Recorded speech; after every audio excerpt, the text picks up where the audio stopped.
அதுல சாரன் நானும் பக்கத்துல உட்காந்துருக்கோம்.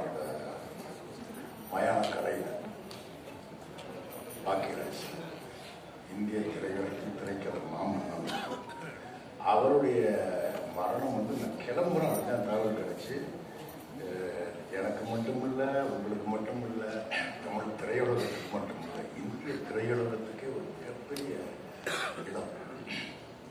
அந்த துயரத்தோடு தவிர்க்க முடியாமல் நிகழ்ச்சி நடந்துட்டு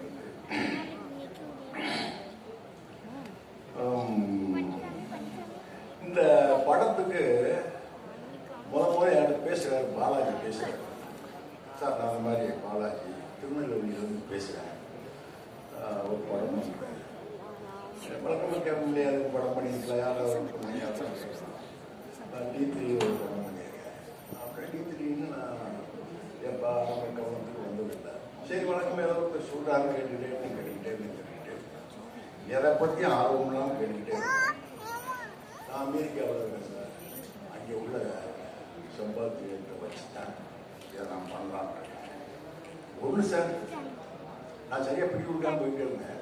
ஒன்று சார் இந்த படம் எடுப்பேன், இது தோத்துச்சுன்னா நான் எல்லாத்தையும் விட்டு அமெரிக்கா போயிருக்கேன் அப்படின்னா இந்த ஒரு வார்த்தைக்கு நான் மறுபடியும் பேசுகிறேன்.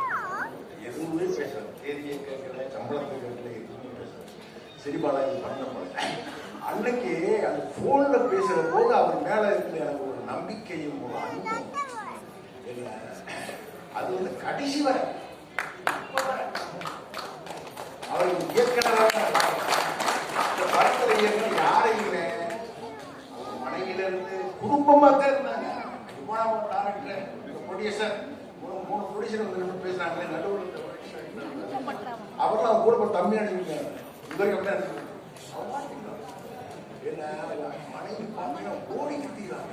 அடிதாரமா இருக்கு, பார்க்க சங்கடமா இருக்கு. நம்மளாம் பிள்ளை ஊட்டி பேரம் ரெண்டாவது குடும்பமா இன்னொன்று நான் அன்னைக்கே சொன்னேன்.